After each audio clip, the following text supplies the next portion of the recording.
You want to get in the groove? Mask up to get down, and make sure you stay 6 feet from stardom.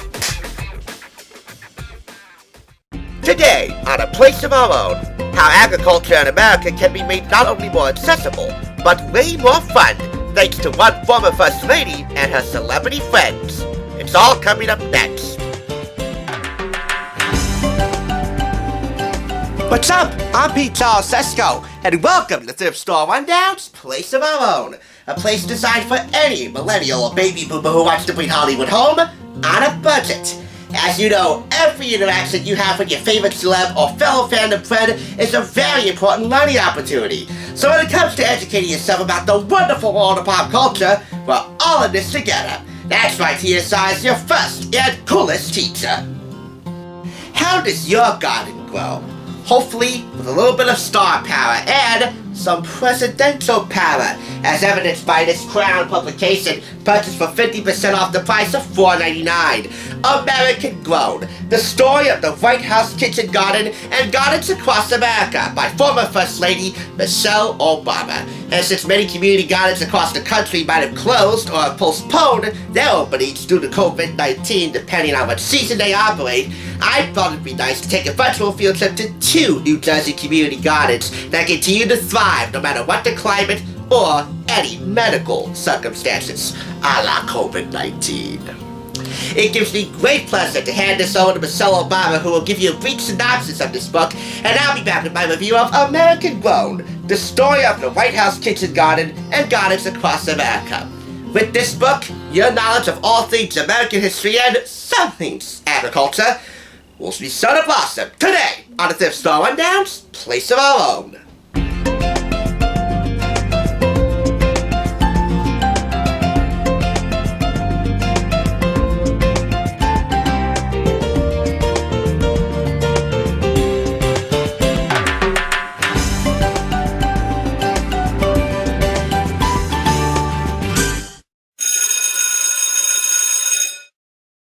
I'm Michelle Obama, and I am so happy to share with you my first book, American Grown, the story of the White House kitchen garden and gardens across America. In this book, I share my experiences starting a garden at the White House, and I offer tips on how to start your own garden, whether in a few pots on your windowsill or out in your backyard.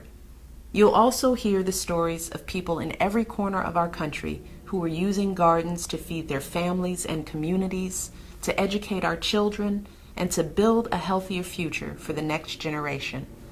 I hope that you will be as inspired by these stories as I was.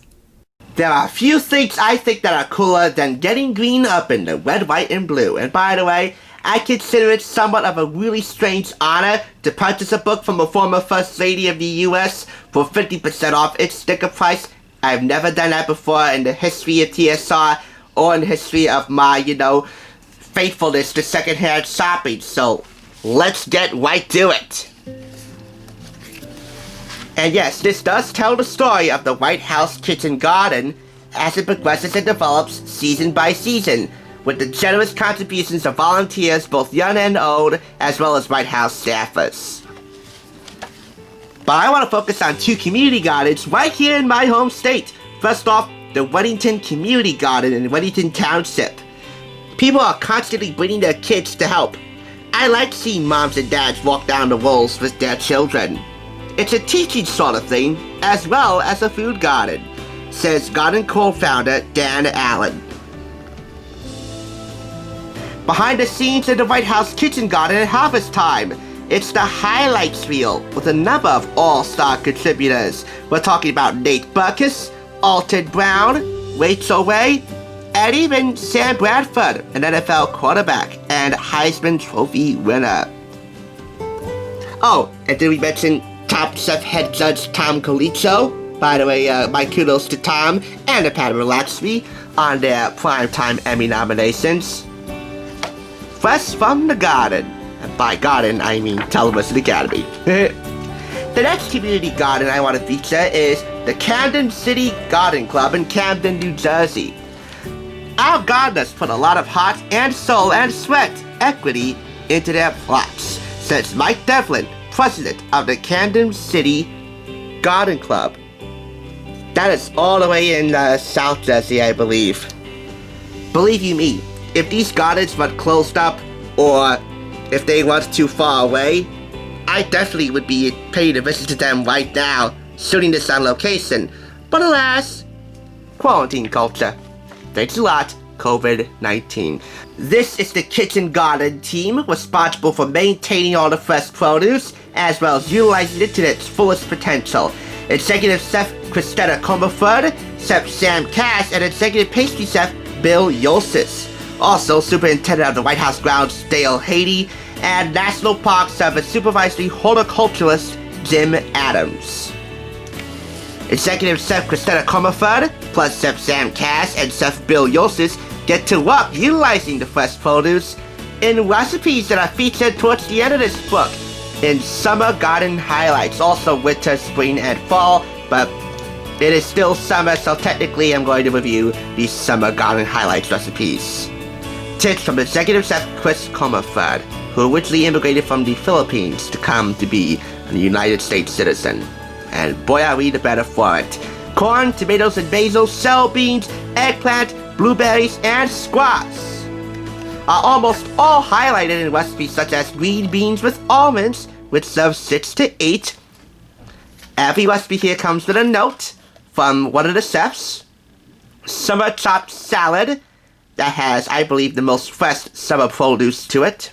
Serves 4 to 6 as a light entree from Chef Chris. Chef Sam offers up corn soup with summer vegetables, which serves 4 to 6. And finally, this scrumptious looking buttermilk blueberry bundt cake from Chef Bill, the pastry chef. The book concludes with a list of resources to further help you get more information on how to plant your own garden and to learn more about gardens across America and how to lead a healthy lifestyle, such as My Plate, the Let's Move initiative, Chef's Move to Schools, and Farm to School. Plus, bibliography for more extensive research cover to cover. This book has got a little bit of everything. It's got the celeb factor, as I just previously mentioned, with Nate Burkus, Tom Colicchio, Rachel Ray, and Alton Brown. It's got extensive photography. You get to learn about the White House kitchen garden way before former First Lady Michelle Obama made it a permanent fixture at 1600 Pennsylvania Avenue. Hopefully Mr. Trump has not screwed up. Yeah, I mispronounced Trump as Trunk. That's how much I despise that man. So come November, please do us all a favor and get out there and vote, please. That's how far I will dilute this video with my message to vote, even though it's not really diluting it that much. There are a couple photographs in here about the former president of the US, Mr. Obama, Barack Obama, doing some garden shopping of his own as a surprise for his wife Michelle. And to top it all off, lots of fresh produce photographs and a photograph of the Obama's dog, one of the world's cutest, Bo, the official garden dog. It's got a little bit of everything, and therefore earns the former First Lady of the US in her debut on TSR all 5 claps. It is tremendous. If you're into gardening like I fantasize about gardening, hey, New Jersey is not called the Garden State for nothing, and I very much appreciate her giving this Garden State 2 shout-outs in the book. I highly suggest you check out P. Allen Smith's Garden Home for more tips on creating your own garden. I reviewed that for Prom 2020, you know, how to get a corsage from one of your own gardens. Ah, Pinterest credit right there. Even though in hindsight that now seems nonsensical, I will still leave a link for that below because I think it's very entertaining and helpful. In my point of view anyway. It's definitely not nonsensical to pick this book up, and I assume you have a backyard somewhere in your house with just a little bit of room to plant a small garden. If that's the case, definitely pick this book up and take in some homegrown and hard-grown pride in your own work. As we all know, the fresher the produce is, the more nutritious school lunches can be, and this book does a good job explaining that. However, in the Los Angeles Unified School District, it's an even bigger challenge to make them more delicious for grade schoolers. Bill Whitaker of the CBS Evening News has this week's IRL 101. While everything inside this LA cafeteria may be nutritious, it tastes bad, it looks bad, it doesn't even look like it's real food. few students have anything good to say about LA's healthier lunch menus. The healthier it gets, the more disgusting it is. Some can barely describe what it is. It's called like a barbecue sandwich, but it kind of looks like an imitation sloppy Joe. It wasn't supposed to be this way. For the past 10 years, the Los Angeles School District has been working to overhaul the menu. First to go, canned sodas. Then came the push for fresh fruits and vegetables, which today account for 19% of total spending, up from just 2% in 2005. Old standbys like corn dogs are out. Turkey burgers are in. Moves hailed by UCLA nutritionist Wendy Slusser. It is common sense to serve a child healthy food. The big question is, why aren't we all doing this? And it is because it is a shift in where we were, and change takes time. Taking time to change is not something LA can afford. School officials say 1 in 3 students is overweight or obese. So far, its healthy meals are a bust. Usually we go to the student store and I'll like buy a bag of Cheetos. Cheetos are like chips, sometimes a Gatorade, To woo students back, the district has launched another menu makeover. A tastier menu, it says, now being tested on elementary school kids and their parents. Any food that she says that it's good for me, I think I'm not gonna like it. The verdict on items like hummus and Greek salad? Better. I like the pozole, the hummus, and the water. It's a reaction these parents did not expect. Seriously, he's shoveling it in, and I've never seen him eat salad at home. Schools nationwide this week are looking at new federal standards. Anyone who works with kids knows that they need something other than chips and soda in their stomachs if they're going to focus on math and science. LA's experience shows that kids will only eat food that's good for them if it's good.